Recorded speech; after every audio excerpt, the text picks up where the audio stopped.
Assalamualaikum warahmatullahi wabarakatuh. Perkenalkan, nama saya Roro Ayu Puspita Sari Hadisa Putri. Saya dari Prodi Manajemen S1. Di mata kuliah Sistem Informasi Manajemen, saya akan menganalisis kesalahan yang dilakukan oleh manajemen Transmart.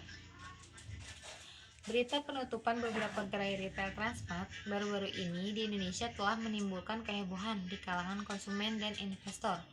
Beberapa pihak berspekulasi bahwa perusahaan sedang menghadapi masalah finansial.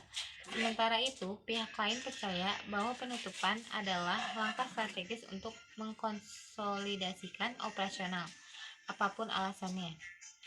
Penutupan itu jelas berdampak pada rusaknya reputasi Transmart. Untuk mengurangi dampak negatif ini dan melindungi mereknya, perusahaan mestilah mengambil langkah-langkah untuk mengelola krisis tersebut secara efisien dan efektif. Untuk mengelola krisis secara efektif, Transmart mestilah mengambil langkah-langkah untuk memperbaiki reputasinya. Ini bisa melibatkan peluncuran kampanye hubungan masyarakat untuk mempublikasikan kekuatan dan prestasi perusahaan.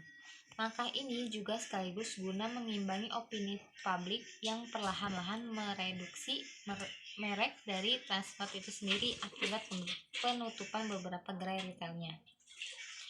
Cara Transmart menangani krisis ini akan berdampak signifikan pada masa depannya.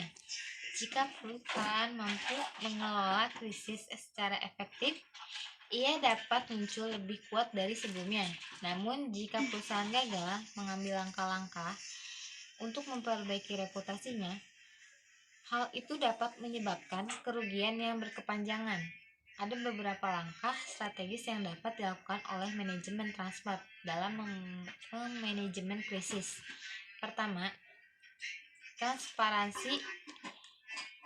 Transmart mestilah transparan tentang alasan penutupan dan langkah-langkah yang diambil untuk mengurangi kerusakan reputasi. Perusahaan harus memberikan informasi yang jelas dan ringkas kepada pelanggan dan investornya dan harus bersedia menjawab pertanyaan stakeholders. Kedua, empati.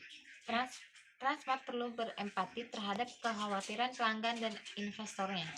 Perusahaan harus memahami bahwa penutupan telah menyebabkan ketidakpastian dan kekhawatiran dan harus melakukan terbaik untuk mengatasi masalah tersebut. Ketiga, ketanggapan. Transmart harus tanggap terhadap pertanyaan dan kekhawatiran pelanggan dan investornya. Perusahaan tidak boleh mengabaikan atau menepis pertanyaan mereka dan harus memastikan untuk menjawabnya tepat waktu. Keempat, akuntabilitas. Transmart harus bertanggung jawab dan tindaknya perusahaan harus mengambil langkah-langkah untuk memastikan bahwa penutupan tidak terjadi lagi dan harus bersedia menerima tanggung jawab atas kesalahan yang telah dibuatnya. Selain keempat langkah strategis tadi, Transmart juga perlu proaktif dalam komunikasi krisisnya.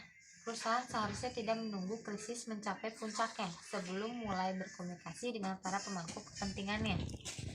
Transmart harus mulai berkomunikasi lebih awal dan sering dan harus menggunakan semua saluran komunikasinya untuk menjangkau pemangku kepentingannya. Transmart juga harus konsisten dalam komunikasi krisisnya. Perusahaan tidak boleh mengirimkan pesan campuran dan harus memastikan bahwa pesannya selaras dengan tindakannya. Terakhir, Transmart perlu bersabar dalam komunikasi krisisnya. Mungkin perlu waktu bagi perusahaan untuk membangun kembali reputasinya. Tetapi, jika sabar dan gigih, ia dapat keluar dari krisis ini lebih kuat dari sebelumnya. Sekian dari penjelasan saya mengenai tentang analisis kesalahan yang dilakukan oleh manajemen Transmart. Jika ada salah-salah kata, saya mohon maaf dan terima kasih. Wassalamualaikum warahmatullahi wabarakatuh.